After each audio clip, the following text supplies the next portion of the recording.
selama 3 tahun jadi food illustrator. Yang pertama ada Ayam Brand Singapura. Ini tahun lalu sepertinya aku diminta untuk menggambarkan piring untuk match mereka merayakan ke ulang tahun mereka ke 130 tahun. Yang kedua ada Bube. Mungkin kalau teman-teman ada yang tinggal di daerah Jabodetabek sebelumnya pernah datang ke Bube, aku ilustrasiin menu mereka di tahun 2021. Baru-baru ini aku juga ada kolaborasi bersama Standard Pen untuk menggunakan produk baru mereka yaitu brush pen-nya. Nah, pada kesempatan kali ini aku bakal menyajikan 3 menu untuk teman-teman. Eh, yang pertama ada tentang inspirasi atau referensi. Yang kedua ada tentang media. Dan yang ketiga ada steps atau langkah-langkah yang mungkin baru mau mulai ilustrasi makanan bisa bahas untuk hari ini ya. Yang pertama untuk inspirasi atau referensi.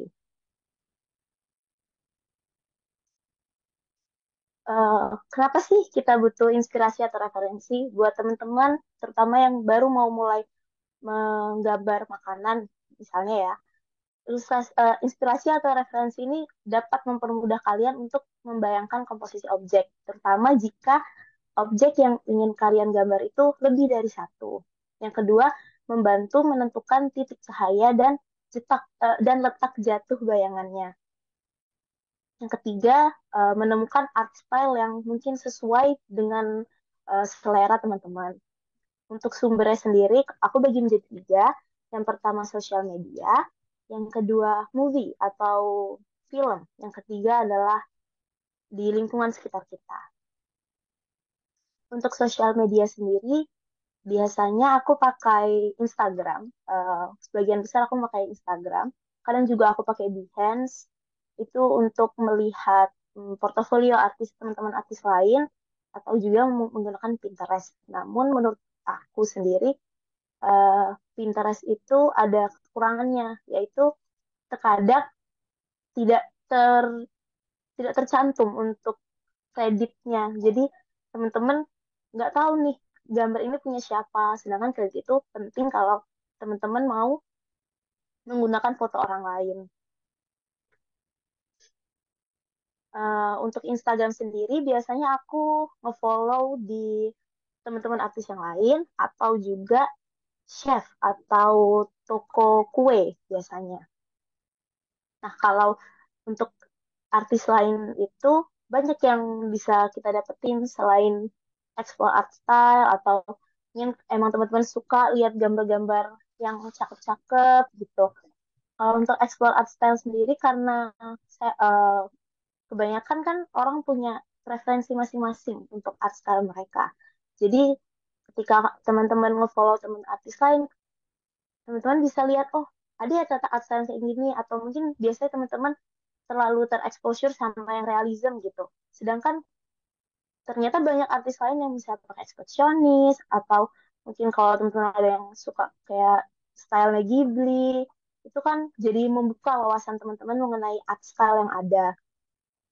Selain mengeksplor art style, yang kedua itu ada mencoba challenge. Biasanya teman-teman artis lain itu ada yang mengadakan challenge mingguan misalnya atau challenge bulanan. Nah, ini bisa jadi wadah untuk teman-teman berlatih karena biasanya dari challenge atau prompts itu mereka sudah menyediakan referensi yang bisa teman-teman gambar sesuai dengan keinginan atau art style teman-teman masing-masing. Nah, kalau teman-teman mencoba untuk eh, mengikuti challenge yang ada, bisa jadi ini memperluas networking teman-teman karena biasanya ada yang contoh saya biasanya suka ikut yang food aja gitu, food illustration aja. Nanti mereka ada hashtag tertentu. Teman-teman bisa cek artis-artis lain yang ternyata sama bidangnya sama teman-teman. Karena networking sendiri ini eh, cukup penting, apalagi jika teman-teman baru mau memulai komisi misalnya. membuka membuka open commission. Hal ini bisa dimanfaatkan kalau misalnya teman-teman kenal dengan artis lain, teman-teman bisa bertanya-tanya. Misalnya seperti mungkin hal yang sensitif seperti patokan harganya gimana ya, cara matok harga untuk gambarku gitu, gambar saya, atau mungkin bisa di syarat atau term condition kalau mau buka commission itu kayak gimana. Eh, atau juga bisa nanya kayak waktunya enaknya berapa lama ya deadline-nya gitu. Itu bisa teman-teman tanyakan kepada teman artis yang lain atau ilustrator yang lain.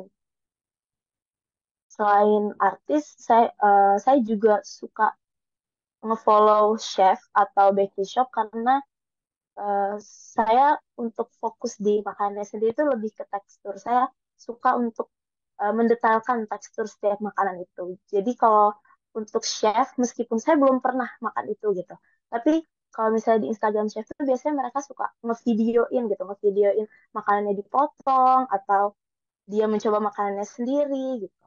Jadi kita bisa kebayang, kita bisa memperluas imajinasi kita. Oh, makanan itu tuh rasanya, maksudnya teksturnya crunchy ya gitu, atau lembut banget makanannya. Itu bisa teman-teman coba tuangkan ke dalam gambar teman-teman. Meskipun saya percaya setiap artis itu beda pesan yang mau disampaikan gitu, tapi mungkin teman-teman mau, oh yang lihat gambar aku tuh tersampaikan juga pesannya kalau makanan ini tuh crunchy atau makanan ini tuh lembut banget. Contohnya kalau untuk artis sendiri, saya suka ngefollow Kaylin Falls. Dia itu lebih ke tradisional. Mungkin teman-teman di sini ada yang lebih ke cat air. Dia semua postingan makanannya kebanyakan cat air. Terus juga mungkin teman banyak yang mungkin yang udah tahu tentang mau memuji. Saya juga suka sama style dia yang vibrant gitu warnanya. Setelah itu untuk chef atau bakerynya ini saya ada suka juga Basilic F Citron Fat. Dia lebih ke pastry biasanya dan juga Jeffrey Ten. Ini salah dua ya, karya saya yang memakai referensi dari chef atau bakery shop di Instagram. Yang pertama ada underscore song. Eh, saya suka foto dia ini karena saya suka warna stroberinya. Jadi saya ingin belajar untuk menggambarkan stroberi yang cerah dan terlihat appetizing itu bagaimana. Satu juga saya suka perpaduan warna matcha cake-nya dia dengan stroberinya gitu.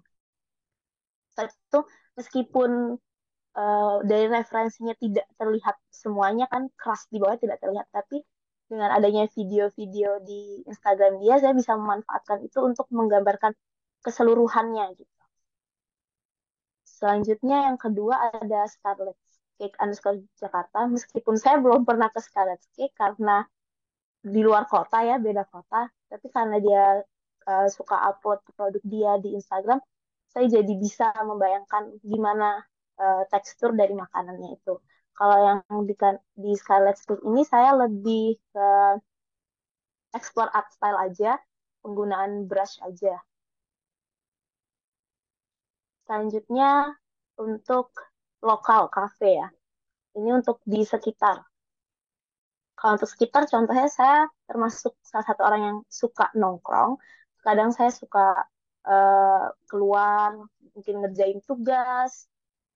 Pasti kan sekarang kalau di kafe-kafe sekarang banyak macam-macam makanannya ya, banyak. Mungkin cake-nya, nggak cuma makanan berat aja. Apalagi sekarang kayak Scarlett itu kan eh, banyak cake-nya yang cantik-cantik gitu. Nah, itu bisa dijadikan latihan. Misalnya teman-teman mau berlatih untuk menggambar, bisa teman-teman menggambarkan makanan teman-teman sendiri, makanan teman-teman yang teman-teman pesan, atau mungkin seperti saya kadang teman-teman saya tuh tahu kalau saya suka gambar makanan gitu. Jadi mereka, oh iya nggak apa kamu foto aja jadiin referensi gitu. Jadi ini salah satunya cara untuk berlatih juga. Kalau di sini saya coba untuk menggambarkan dari tekstur cake-nya itu, meskipun dia satu cake, tapi kan banyak lapisannya. Krimnya aja mungkin beda teksturnya sama uh, cake-nya itu sendiri gitu. Jadi saya coba untuk latihan di situ, meskipun memakai satu brush, tapi mencoba menggambarkan perbedaan tekstur yang ada. Selain gambar makanan, saya juga kadang suka gambar tokonya mereka. Setelah itu ada Umas Coffee and Space. Kalau ini lebih ke food diary yang sebelah kiri. Saya mencoba menjabarkan isi dari makanan yang saya makan. Misalnya ini croissant, isinya ada ham dan cheese gitu. Saya mencoba menggambarkannya sendiri. Teman-teman juga bisa, mungkin nggak harus ke kafe, mungkin menggambarkan makanan yang teman-teman makan sehari-hari. Misalnya pagi makan apa atau malam makan apa, teman-teman bisa coba gambar sendiri. Karena kan kalau teman-teman udah punya referensinya langsung, teman-teman bisa trace. Mungkin kalau masih baru bisa mencoba untuk menjiplak foto dari gambar teman-teman sendiri gitu. Selain itu ada Baigova juga. Kalau ini saya saat itu mencoba untuk menggambar kentang karena saat itu saya belum bisa menggambar kentang. Jadi saya mencoba untuk foto dan nge-trace foto saya sendiri untuk dijadikan gambar.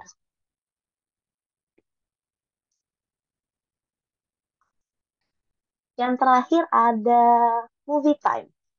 Mungkin teman-teman di sini ada yang suka nonton anime kan, atau nonton film kebanyakan. Itu bisa banget jadiin inspirasi. Contohnya kayak Howl's Moving Castle. Dia kan makanannya terlihat sangat ekspresif ya, maksudnya appetizing juga kalau uh, kalau panas tuh asapnya ngepul banget gitu, atau kalau lagi goreng telur gini minyaknya tuh kelihatannya kayak ciprik-ciprik gitu, gimana ya, mercik-mercik gitu. Jadi bisa tonton jadiin referensi, bisa art style-nya atau mungkin tekstur makanannya. Setelah itu ada Ratatouille. Selanjutnya ada juga Shokugeki no Soma. Ini teman saya nyarankan ke saya karena dia ada banyak makanannya di situ. Saya belum pernah lihat sejujurnya. Tapi ini ada satu makanan yang pernah saya gambar juga, seafood bowl-nya dia. Setelah itu ada chef. Dia ini filmnya cerita tentang uh, seorang chef yang merintis uh, usaha dia dari food truck gitu. Jadi banyak yang fokusnya benar-benar ke makanannya, fokus kamera itu ke makanannya. Selain untuk inspirasi, saya juga suka yang film yang berbau tentang makanan karena bisa menambah wawasan saya tentang macam-macam makanan gitu. Jadi bisa kebayang kalau misalnya saya pernah nonton film yang ada makanan sushi misalnya. Terus next time saya lihat ada postingan di gambar tentang sushi, saya jadi bisa ngebayangin untuk teksturnya sendiri di gambar itu kayak gimana. Mungkin teman-teman yang anak 2000-an tahu ada permainan Kucing Mama. Saya nggak tahu sekarang masih ada atau enggak ya gamenya. Tapi dulu tuh saya suka banget mainnya karena dia ya gitu kayak step-step buat masak gitu. Dari potong-potong sayur sampai tumis-tumis. Seru. Selanjutnya ini mungkin bisa dibilang perjalanan art style saya. Eh, Menurut saya karena saya baru 3 tahun di ilustrasi makanan ini sejak pandemi, mungkin teman-teman ada nih yang baru mulai gambar sejak pandemi kemarin gitu karena lagi kosong misalnya. Dulu saya seperti itu, mulai gambar makanan ini dari tahun 2020. Masih banyak sebenarnya art style yang mau saya coba, tapi ada beberapa saya sudah mencoba beberapa art style yang menurut saya suka dan pas. Namun sampai sekarang kebanyakan klien lebih masih suka yang clean, style saya yang clean seperti itu. Yang pertama ini saya coba untuk memakai satu brush, namun membedakan uh, tampilan teksturnya. Contohnya seperti pastry-nya, kan pastry dengan krimnya berbeda tekstur. Jadi pastry-nya saya tidak terlalu banyak goresan, sedangkan untuk salah, krimnya saya tidak terlalu banyak goresan, namun pastinya lebih banyak goresannya. Karena kan krim biasanya lembut, tapi uh, pastry itu kan biasanya flaky gitu ya, gitu lah, renyah gitu.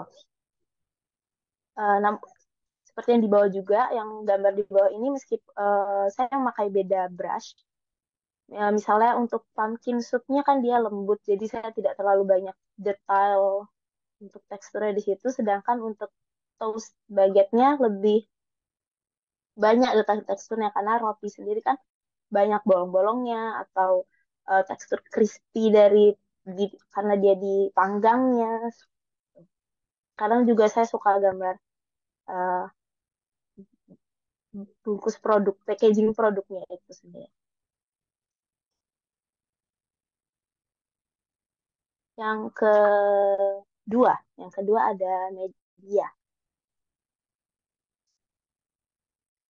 Untuk media, mungkin teman-teman udah tahu kalau untuk tradisional, misalnya ada cat air, ada brush pen, ada gouache atau pensil warna, ada oil pastel, terus ada marker. Dulu saya mulai eh, menggambar makanan itu dari tradisional dulu. Saya pertama awal sebelum memakai digital, saya memakai cat air dulu. Dari lima ini yang sudah pernah saya coba sejujurnya hanya cat air, brush pen, dan oil pastel. Karena kan setiap eh, alat ini memiliki karakteristik yang berbeda-beda ya. Mungkin teman-teman ada yang cocok pakai oil pastel karena suka sama ngeblendingnya, atau mungkin teman-teman ada yang suka pakai marker karena lebih praktis gitu. Itu sesuai sama karakteristik yang teman-teman suka aja. Ini contoh gambar saya yang menggunakan brush pen yang atas dan bawah ini. Sedangkan yang kanan ini saya menggunakan cat.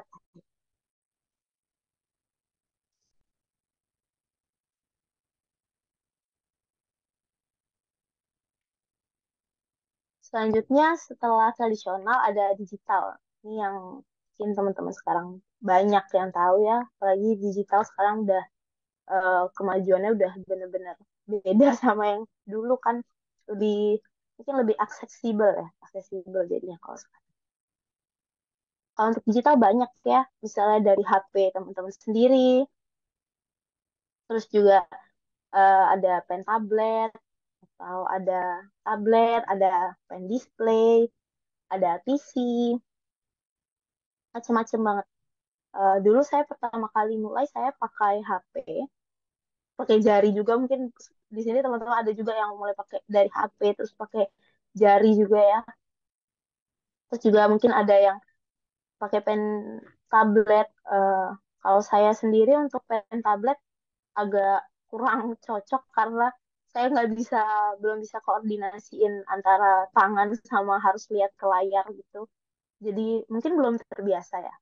Jadi saya selama mungkin 2 tahun bisa dibilang stuck untuk gambar di HP aja, pakai HP aja terus mulai pakai stylus pen biar jarinya nggak sakit teman-teman ya. Mungkin ngerasa sidik jarinya hilang gara-gara terus-terus pakai HP gitu. Saya itu coba-coba untuk pakai stylus. Kalau untuk sekarang saya pakai Samsung tablet. Setelah itu untuk aplikasinya banyak banget pilihannya sekarang. Dulu pertama kali saya pakai Instagram, Instagram Story. Nggak tahu itu terhitung atau enggak, tapi pertama kali saya mencoba digital pakai Instagram Story. Setelah itu pakai PixArt karena saat itu PixArt sudah ada fitur untuk ngedoodle kayak doodle gitu. Jadi itu saya pakai PixArt pertamanya. Setelah itu sampai sekarang saya pakai sketchbook. Mungkin Nona ada yang tahu Autodesk Sketchbook. Namun kalau untuk sketchbook ini kekurangannya jika teman-teman pakai di HP atau teman-teman pakai di tablet ya, itu masih belum bisa diatur untuk DPI-nya. Sedangkan jika teman-teman fokus untuk printing hasilnya, DPI itu penting biar gambarnya nggak pecah gitu.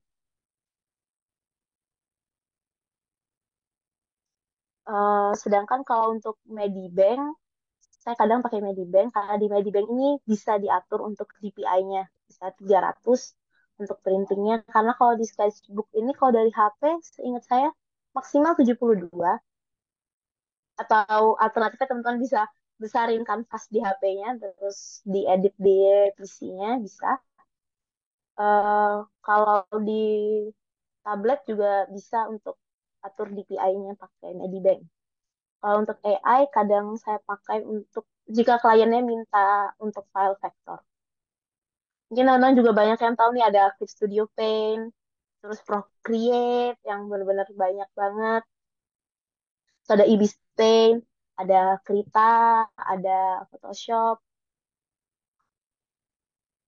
Mungkin teman-teman banyak banget nih yang dengar kayak pantas bagus kan pakai Procreate atau kayak pantas bagus kan dia sudah pakai iPad gitu.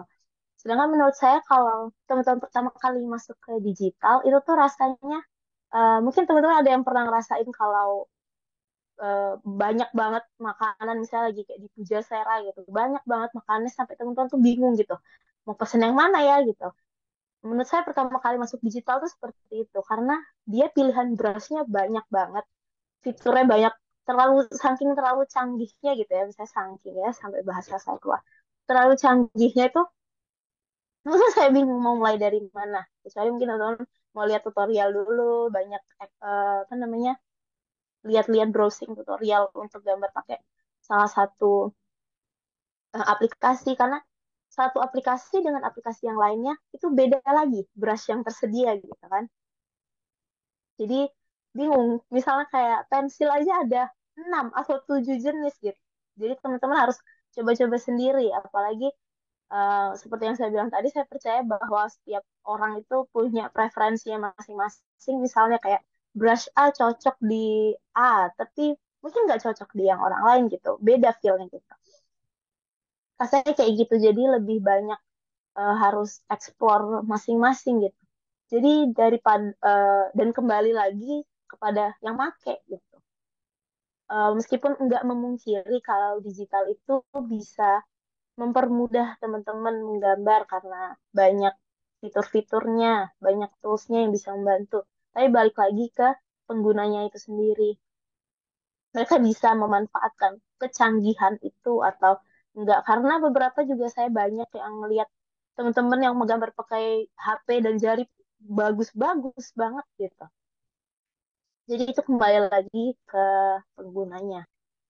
Jadi daripada teman-teman fokus sama oh itu pakai itu jadi bagus, mending fokus sama diri sendiri aja, fokus sama meningkatkan skill masing-masing karena siapa tahu jika semakin meningkat skillnya teman-teman juga seiring waktu bisa mengupgrade tools teman-teman.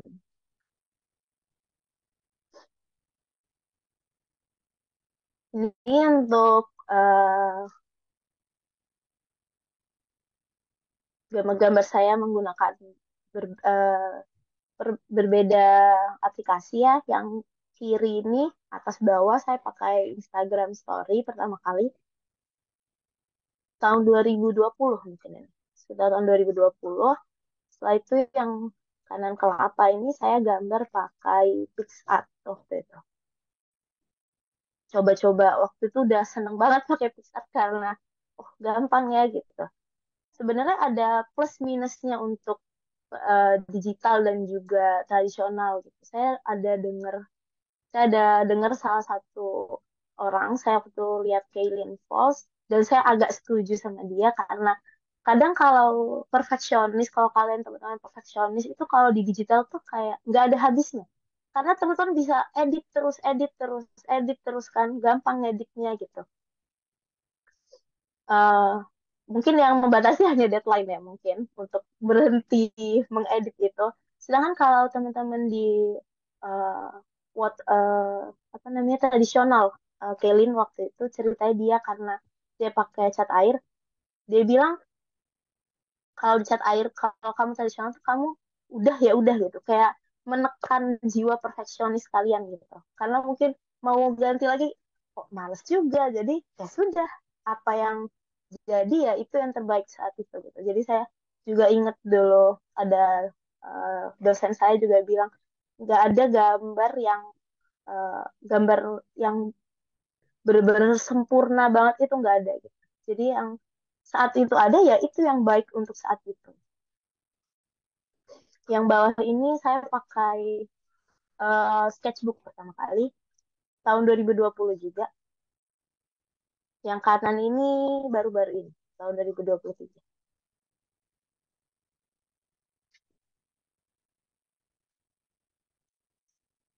Selanjutnya untuk langkah-langkah eh, basic, langkah-langkah untuk memulai food ilustrasi.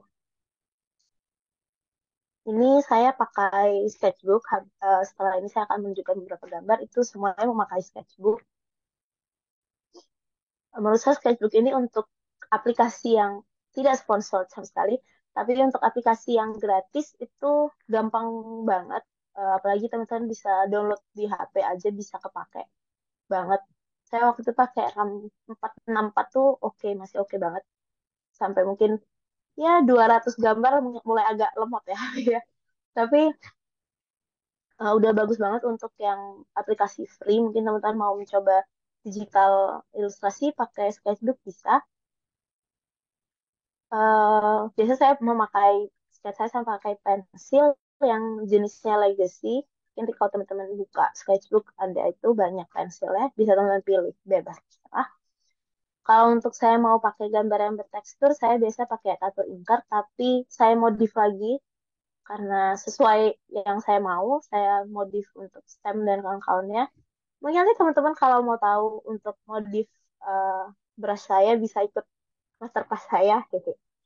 Setelah itu untuk base color biasanya saya pakai sharp glaze.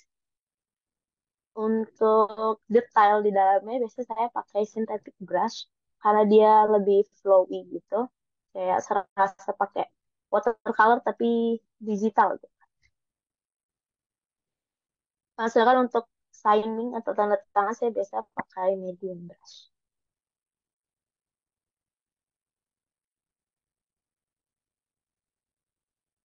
Ini pertama kali, pertama kali. Ini eh, step-step saya, beberapa step saya. Yang pertama jika kalian sudah punya referensi, kalian bisa menyederhanakan bentuknya dulu, kayak di bentuk tiga dimensinya ini juga bisa kalian di step ini kalian bisa atur untuk komposisi objeknya biar tidak terlihat distorsi atau agak miring-miring gitu, kalian bisa posisiin aja kayak besar kecil ya. Misalnya ini saya untuk cherry-nya kan bentuknya bulat gitu, tapi saya coba buat eh, kubus dulu biar disederhanakan dulu bentuknya. Atau mungkin bisa pakai siku-siku aja, nggak langsung garisnya lengkung gitu, bisa. Setelah itu baru didetailin, misalnya cherry-nya bentuk kayak bola gitu, terus pudingnya seperti apa. Di tahap ini juga mungkin teman-teman bisa mulai untuk hmm, datang cahaya dan letak jatuh bayangannya. Bisa teman-teman coret-coret aja biar mempermudah nanti teman-teman waktu detailing di akhir. Nah, itu ini untuk base colornya biasa saya pisah jadi eh, tergantung detail masing-masing objeknya ya. Kalau ini saya jadi empat mungkin ya.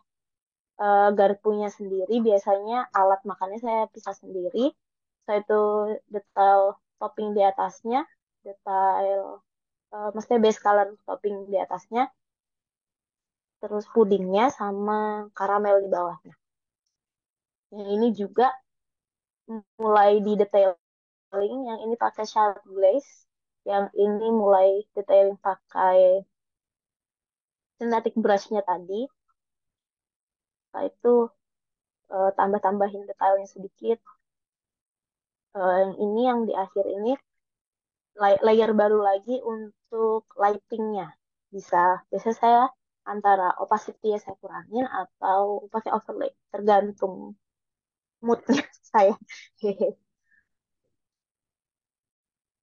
Selanjutnya kalau yang ini tadi sudah persis dari referensi gitu kan. Kalau ini lebih ke eh, saya gabung lebih ke inspirasi kalau ini karena ini saya lebih kayak mengingat memori yang pernah saya punya gitu.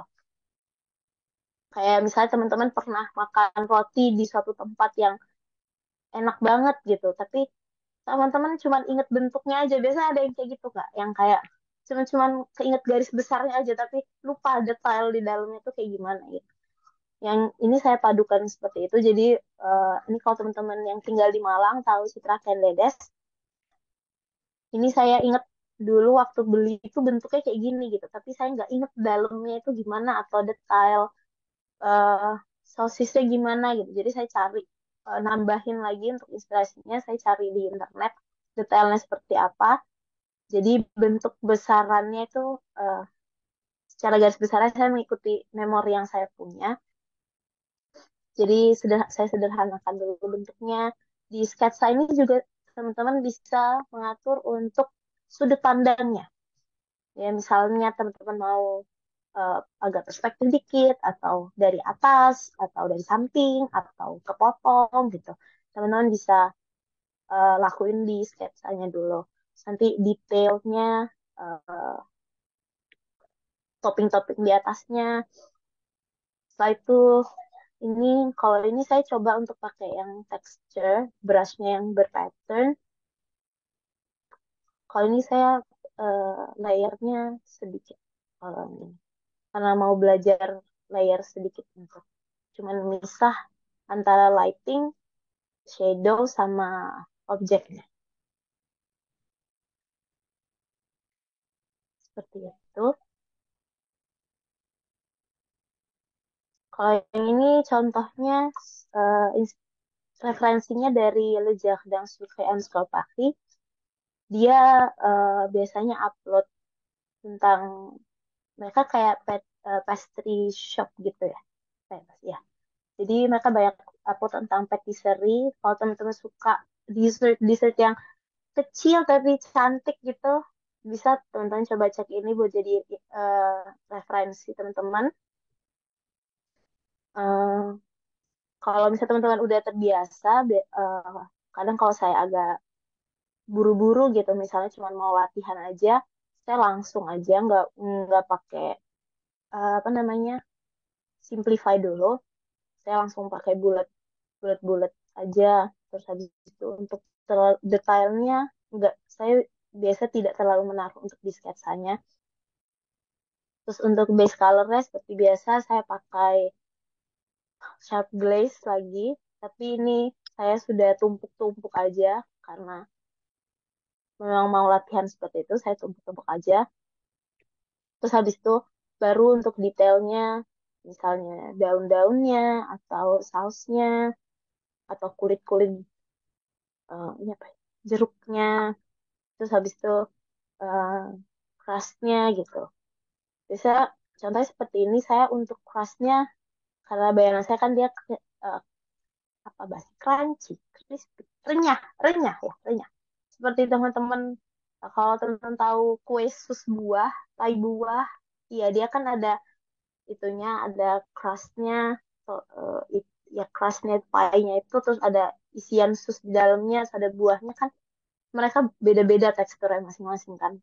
Crustnya renyah, terus susnya lembut, buahnya ada yang kadang lembut, ada yang kadang crunchy gitu, ada yang berair banget, ada yang enggak. Itu nanti lebih ke detailing di situ. Kadang teman-teman kalau gambar nggak harus persis sama gambarnya. Kadang kalau misalnya teman-teman mau eh, menonjolkan sesuatu, misalnya kalau di sini saya nonjolin untuk sausnya gitu, saya lebih cerahkan sausnya biar point of view-nya, bukan point of view, maksudnya point of interest-nya di saus. Setelah itu ini dari referensi dari @du_uni. Kalau dia biasanya upload kayak food diary-nya dia gitu. Jadi dia makan apa aja, dia upload di situ. Teman-teman mungkin kalau butuh referensi untuk gambar makanan bisa cek Instagramnya. Dari sketsa seperti biasa, setelah itu base color-nya pakai Sharpie Glaze, detailingnya kadang kadang saya suka smudge, kadang nggak suka di smudge, tergantung teksturnya terlihatnya seperti apa.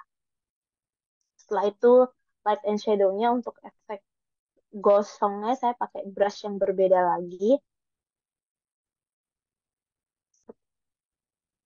Halo Kak Bi, untuk waktunya tinggal 20 menit ya. Iya, oke. Terima kasih Caca. Oke. Intinya di akhir adalah practice makes perfect gitu.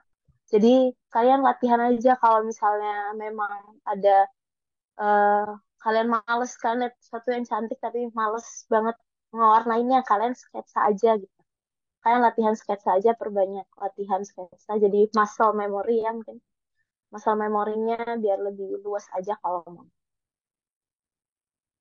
Sekian presentasi dari saya. Mungkin saya kembalikan lagi ke Caca. Oke, terima kasih Kak Bi buat penjelasannya. Wah, keren banget ya.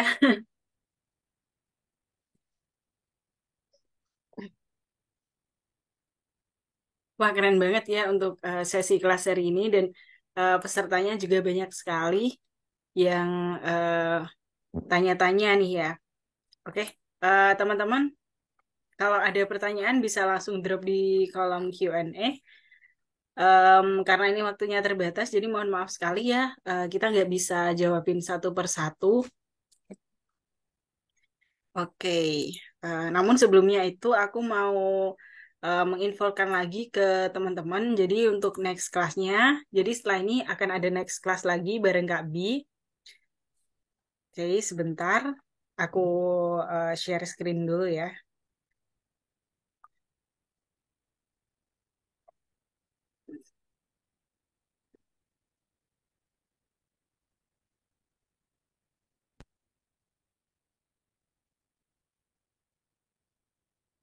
Oke, semoga terlihat ya teman-teman. Oke, oke teman-teman. Jadi nanti di next class di tanggal 25 September, Kak Bi juga akan ada kelas lagi ya. Untuk kelasnya nanti akan ada praktek juga nih. Jadi buat teman-teman yang mungkin hari ini nggak bisa kejawab pertanyaannya, kalian bisa langsung ikutan di kelasnya Kak Bi yang di tanggal 25. Untuk jamnya sama ya teman-teman, jamnya sama kayak hari ini. Jadi after Isya ya teman-teman. Terus nanti juga bakal ada prakteknya juga. Kemudian untuk pendaftarannya nanti aku share linknya di WhatsApp group dan juga di kolom chat. Kemudian bagi teman-teman yang mungkin ini ya nggak tertarik untuk join di next kelasnya, namun nggak bisa apa namanya nggak bisa ikutan gitu ya, itu nggak apa-apa banget. Karena bagi peserta yang ikutan di next kelasnya Kak Bi nanti tetap bakal dapat recordnya plus sama mentoring selama 1 minggu bareng Kak Bi gitu ya. Kemudian aku juga menginfokan ke teman-teman, eh, jangan lupa share keseruan webinar hari ini untuk dapetin harga spesial gitu ya di kelasnya Kak Bi gitu. Jadi untuk apa namanya? Untuk di pendaftaran kelasnya kan harganya 100.000 nih teman-teman. Nanti kalau misal kalian share keseruan kelas hari ini, nanti kalian bisa dapat harga promo diskon 10% untuk peserta yang melakukan transaksi saat hari itu juga gitu. Nah, untuk detailnya gimana dan apa aja yang bakal dipelajari, aku serahkan ke Kak Bi gitu ya. Kak Bi silahkan nih, mungkin mau disebutin detail-detailnya apa yang mau dipelajari nanti di next kelasnya gitu. Silahkan. Terima kasih Caca. Untuk next class, kita lebih detail untuk membahas how to sketch. Gimana cara nge-sketch objek kalian, terutama untuk menentukan uh, sudut pandangnya. Misalnya kalian mau sudut pandang yang masih yang berbeda dari referensi kalian, juga kita akan belajar untuk di next class-nya. Ya, setelah itu ada juga uh, menciptakan tekstur yang berbeda dengan brush yang sama. Seperti yang kalian lihat kan, contoh gambar ini banyak ya teksturnya. Tekstur strawberry-nya beda dengan tekstur cake-nya dan juga untuk krimnya. Jadi kita akan belajar bersama-sama untuk menggambarkan tekstur yang berbeda biar makanannya itu terlihat lebih menarik gitu karena dinamis teksturnya. Setelah itu nanti kita juga akan menggambar bersama, saya juga akan menggambar bersama teman-teman untuk strawberry cake-nya. Jadi teman-teman bisa lihat step-step yang saya lakukan kalau biasanya mau menggambar makanan, bisa lihat juga tadi saya baca ada Q&A-nya, layer-layernya. Teman-teman bisa tahu juga untuk layer-layernya berapa yang teman-teman gunain buat gambar makanan. Nanti juga ada handout-nya, teman-teman bisa dapetin soft file-nya untuk detail-detail pengerjaannya. Jadi teman-teman nggak bingung lagi dan juga saya nanti tertera juga untuk pilihan brushnya. Jadi teman-teman bisa langsung nyoba digital tanpa bingung mau pilih brush yang mana dulu, gitu. Mungkin itu aja, Kak Caca. Oke, terima kasih Kak Bi buat penjelasannya. Wah, menarik banget ya. Jangan lupa daftar untuk linknya. Nanti aku segera share di eh, WhatsApp grup gitu ya. Oke, masuk di sesi Q&A. Waduh, ini banyak sekali di kolom chat box juga. Tapi ini mungkin kita ambil beberapa aja ya Kak Bi karena keterbatasan waktu gitu. Mungkin dari Kak Bi, kalau misal Kak Bi nemu pertanyaan yang sekiranya menarik, boleh langsung dijawab juga nggak apa-apa sambil aku nyari pertanyaan yang lain. Oke. Mungkin ini ada satu pertanyaan baik. Bagus, maksudnya bukan baik ya. Bagus. Semua pertanyaan itu baik. Eh, ini dari nggak tahu siapa, anonymous attendee, ada yang nanya, Kak, mau tanya gimana cara kita menentukan rate untuk commission, apakah per gambar atau project atau lainnya? Bisa cerita nggak gimana proses deal proyek sama klien dari brand atau company gitu? Untuk menentukan rate komisi ini macam-macam ya teman-teman. Teman-teman mungkin bisa gampangnya mungkin teman-teman cari bisa UMR dari kota teman-teman misalnya seberapa gitu.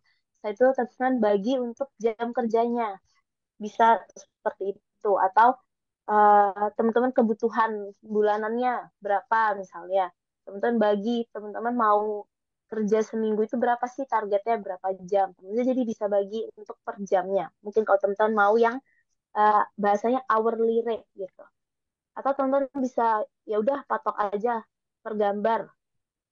Biasanya saya per gambar ya patoknya, dan biasanya beda untuk klien UMKM atau kayak cuman buat personal project aja, dan juga untuk brand besar itu saya bedakan harganya karena kan kalau brand besar itu jangkauannya lebih luas ya, mereka bisa menggunakan itu lebih luas daripada yang UMKM, seperti itu. Eh, Mungkin untuk commission itu sekian dulu. Mungkin lengkapnya nanti bisa kita sambil bahas di masterclass, sambil gambar, sambil ngebahas-bahas tentang commission ini, karena commission ini luas menurut saya bahasannya. Tapi mungkin bisa itu dulu. Kalau untuk menentukan rate bisa berdasarkan per jam yang kalian bisa bagi dari kebutuhan kalian, atau bisa per gambar melihat harga pasar seberapa. Mungkin bisa, semoga bisa menjawab untuk pertanyaannya. Oke, terima Mungkin kasih Kak Bi Caca buat ada, penjelasannya. ya, Oke, ini ada pertanyaan lagi dari eh, Kak Natasha. Kak Bi penasaran nih kalau food illustration itu monetisasinya ke arah mana ya? Apakah demand-nya lagi tinggi atau sebenarnya banyak sekali nih potensi klien yang mencari jasa food illustration? oh ya. Terima kasih Natasha atas pertanyaannya. Kalau menurut saya lebih ke pinter-pinter aja ya, karena kan mungkin ini sudah terlalu spesifik gitu kan, karena kan bukan ilustrasi, karena ini langsung food ilustrasi gitu. Jadi biasanya kliennya yang spesifik, yang misalnya dalam bidang makanan, eh, kebanyakan tuh kalian nggak harus menunggu menunggu bola gitu kan, kalian bisa menjemputnya gitu. Jadi kalian bisa cari-cari di apa namanya, di brand-brand gitu, misalnya kalian mau nyebar eh, portofolio kalian gitu. Kalau untuk demand-nya sih eh, bisa dibilang menengah ya, nggak yang banyak banget seperti figur gitu, enggak, tapi kalau bilang menjanjikan sih menjanjikan, apalagi kalau untuk brand-brand besar gitu. Menurut saya masih menjanjikan aja kalau untuk food illustration ini. Apalagi jika kalian lebih bisa untuk ekspor, menggambar makanannya gitu, macam-macam.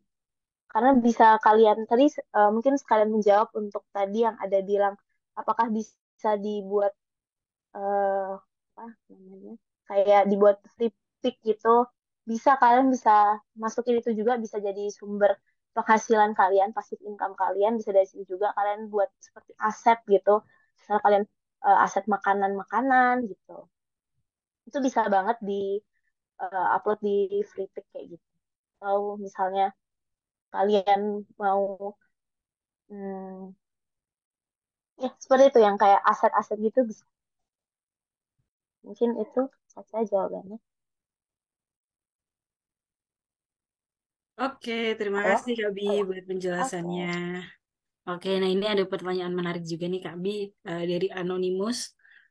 Isi tanya Kak, kalau mau menggambar suatu produk gitu ya, makanan bermerek untuk dipublikasikan itu termasuk plagiasi atau hanya bisa dikatakan sebagai referensi? Untuk dipublikasikan, itu untuk dipublikasikannya kalau eh, makanan bermerek, misalnya apa? Misalnya contohnya kalian menggambar, eh, misalnya kalau untuk referensi kan ada bedanya referensi dan jiplak ya. Misalnya kalau misalnya eh, referensi kan bisa jadi ini tuh sebagai referensi, tapi kalian gambar ulang lagi dari style kalian gitu. Atau mungkin pasti kan kalau jiplak itu plek-plek ketiplek kayak kalau misalnya kalian tumpuk itu tuh bisa sama persis gitu. Tapi kalau misalkan cuma jadiin referensi gambar aja dan kalian tidak mengkomersilkan gambar tersebut, misalnya kalian cuma posting saja di Instagram, kebanyakan nggak apa-apa karena kebanyakan saya coba gambar kayak gitu. Saya mungkin kurang paham maksudnya makanan bermerek itu gimana, tapi contohnya misalnya saya gambar makanan restoran tadi, saya upload gitu. Itu nggak apa-apa karena ownernya juga biasanya baik gitu. Bisa jadi itu malah jadi salah satu wadah kalian dapat klien baru gitu. Karena mereka jadi notice, oh ada food illustrator ini nih gitu.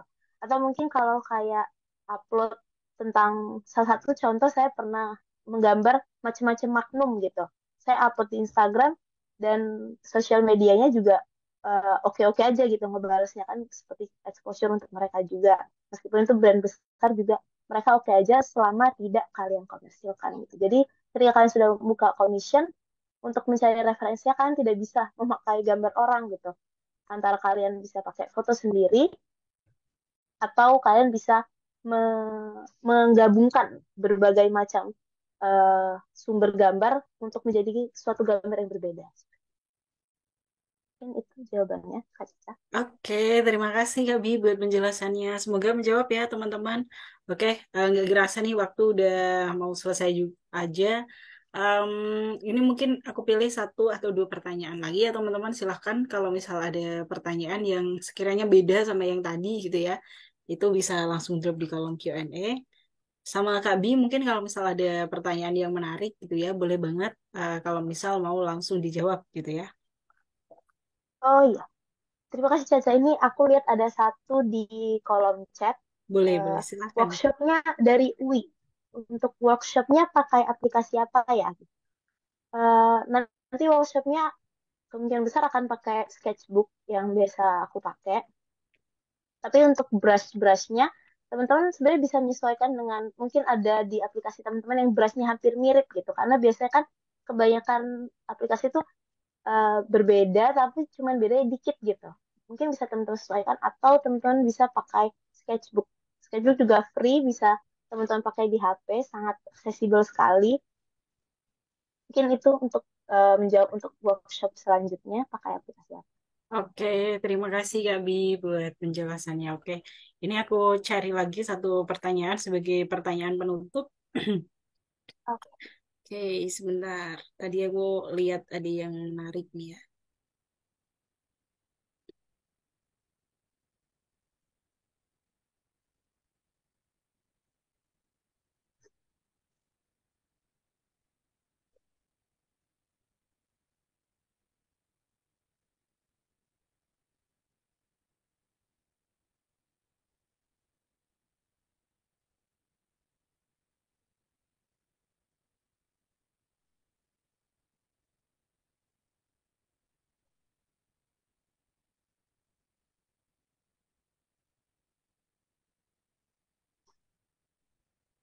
Oke, ini udah ketemu tadi. Oke, dari Kak Larasati gitu ya. Dia nanya nih Kak, kira-kira untuk gambar ilustrasi makanan kayak gini tuh bisa nggak sih dikomersilkan gitu ya melalui Shutterstock ataupun Free Pick? Oh iya. eh, Larasati ya. Tadi sudah agak saya jawab sedikit. Bisa teman-teman komersilkan melalui free pick. Biasanya tergantung masing-masing website ya. Ada yang maunya cuman PNG aja bisa. Contohnya Shutterstock itu bisa cuman PNG aja atau bisa ada yang mau detail minta misalnya untuk vektornya tapi bisa banget dikomersilkan di situ atau mungkin teman-teman mau buka sendiri gitu apa namanya open commission aja bisa banyak platformnya bisa mungkin Fiverr atau kembali lagi mungkin teman-teman mau menjemput bola dengan nyebar portofolio teman-teman di email brand-brand bisa karena beberapa saya dapat itu melalui email kebanyakan kalau untuk brand-brandnya seperti contohnya tadi ayam brand Singapura itu approach-nya lebih ke email. Sebelumnya mungkin melalui Instagram ya tapi approach-nya nanti ke email atau Bube sebelumnya juga melalui email.